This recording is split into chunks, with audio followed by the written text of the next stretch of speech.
تعالوا معلش على الفصول. نسيت اقول لكم ان في اول يوم مدرسه كنت دايما بتخانق ان انا لازم اقعد قدام، لازم اقعد في اول ديسك قدام المدرس. كان دايما بيجي في بعد اول اسبوعين او اول 3 كده بيبتدي يتعمل اتحاد الطلاب بتاع الفصل، اللي هو الامير والامير المساعد والمقررين الخمسه. برضو انا من ابتدائي لحد ثانوي كنت مقرره اللجنه العلميه، ده كان اساسي مش عارفه ليه.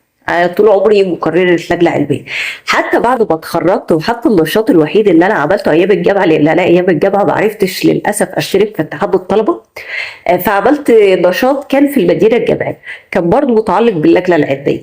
يعني هي اللجنه العلميه معايا طول الوقت. طبعا كان المقررين، كانت الاول الانتخابات بتتعمل على المقررين، وبعد كده بيطلع منهم الامين والامين المساعد. فانا كنت اغلب الوقت برضه يا الامين يا الامين المساعد، بس لو انا مش الامين او الامين المساعد فانا اكيد مقررة اللجنة العلمية. أنا الدراسة كان بيجي دايما يوم في أيام الدراسة كده بيكون اسمه الحكم الذاتي، بيبقى على كل فصل كده إن هو بيبتدي يكون هو اللي مسؤول عن المدرسة. كان يطلع يجيب الغياب، يطلع يوزع التغذية، يقف على البوابة، طلبة مننا تقف على البوابة. كان حكم ذاتي كان بيعلمنا فيها ساعتها الانضباط والالتزام، وازاي ان احنا نكون متحملين المسؤولية. أنا معرفش الموضوع ده موجود لحد دلوقتي ولا لا، بس فعلا كان من احلى الايام اللي كنا بنمر عليها في كل مرحله دراسيه. من الحاجات اللي كان نفسي اعملها ايام المدرسه وللاسف ما كنتش عارفه اعملها لان القويه العضليه ما كانتش قادره عليها، يعني كانت بالنسبه لي تقيله وصعبه، هي ان انا اتعلم اكورديون. الاكورديون هي من الالات اللي كنت بحبها جدا، بس كانت بالنسبه لي صعبه. انا كنت بعرف افتحه بس ما بعرفش اقفله تاني. مدرسه الموسيقى اقترحت عليا ان انا العب طبله، حلوه بس مع يعني ما استهوتنيش، ونفس الحكايه في الاكسليفون. كنت ساعات اعزف اكسليفون في حصه الموسيقى بس مش الاساسي بالنسبه لي، كنت حابه الاكورديون اكتر. المدرسه ما كانتش بس ان احنا بنروح نشوف الحصص بتاعتنا والمدرسين وان احنا نلتزم بالحصص، المدرسه كمان كان فيها انشطه تانيه. اي نعم، انا من الناس اللي ما حضرتش ان في مسرح في المدرسه او يمكن انا ما كانتش ميولي، بس هو ما كانش فيه فعلا مسرح ولا بتتعمل حفلات زي اللي بنشوفها في الافلام القديمه. يعني اللي يفتكر مثلا هو وهي، المسلسل بتاع هو وهي، كانوا بيجوا في اخر السنه بيعملوا حفله بالطلاب ويعملوا مسرحيه. احنا للاسف ما حضرناش الكلام ده. يعني انا عن نفسي ما فيش ولا سنه من السنين كان عندي مسرحيه بتتعمل في الاخر. وما اعرفش لو النشاط ده كان موجود كان ممكن يعني اشترك فيه ولا لا، بس ما كانش فيه فرقه مسرح في المدرسه.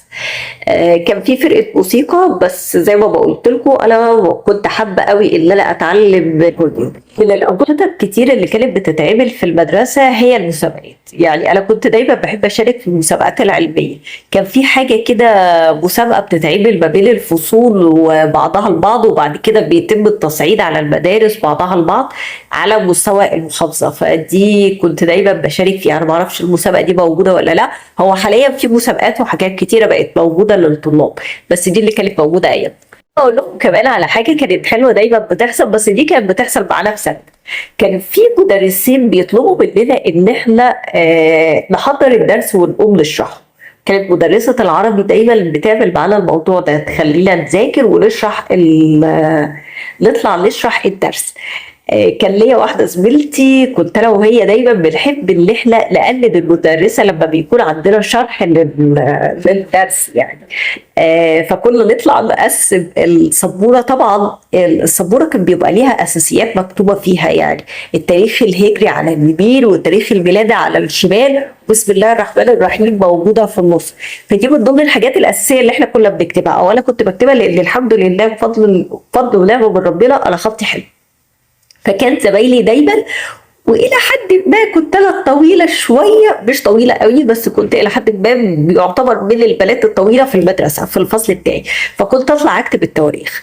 المدرسه بقى بتاعتنا دي كانت تحب ان احنا نحضر الدرس ونقوم نشرحه، وكانت بتتخض مننا وتعمل لما بتدخل تلاقينا مقسمين السبوره زي هي المفروض تقسمها، فاحنا كنا بنقلدها جامد قوي، بس كانت بتبقى مبسوطه بينا جدا وهي فاكرانا لحد دلوقتي. عايزة أوصل رسالة للطلاب اللي هتسمع الفيديو ده وهي بتقول ده جيل قديم أو دنيا، بس عايزة أقول لكم إن الأيام وأنا بحكي لكم افتكرت قد إيه أيام اللي هي كانت أيام جميلة بجد. أيام كانت كلها نشاط وحيوية ودماغك شغالة وبتذاكر وبتلعب وبتحضر موسيقى وبتحضر فن وبتتعلم كوتشي. كنا بنتعلم حاجات كتيرة وبنعمل حاجات كتيرة. كان اليوم مدرسي أو من أول يوم دراسة لحد آخر يوم دراسة انت فعلا مشغول بحاجات كتيرة بقى. طبعا بتذاكر في البيت والحاجات اللي بتبقى مطلوبة منك، بتروح المدرسة غير المذاكرة وغير العلم. انت في حاجات تانية زي تتعلم موسيقى، تتعلم فن، تتعلم زراعة، تتعلم اقتصاد منزلي. في حياة كانت بتبقى موجودة كتير.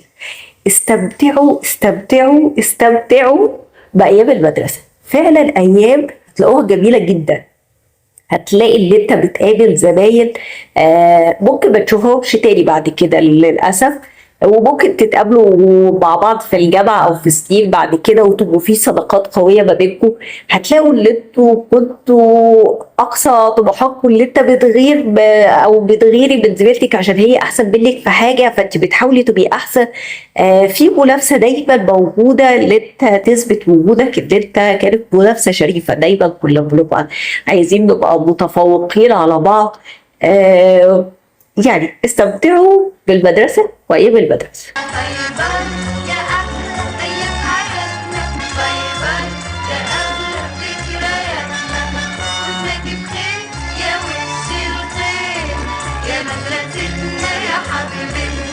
باي باي.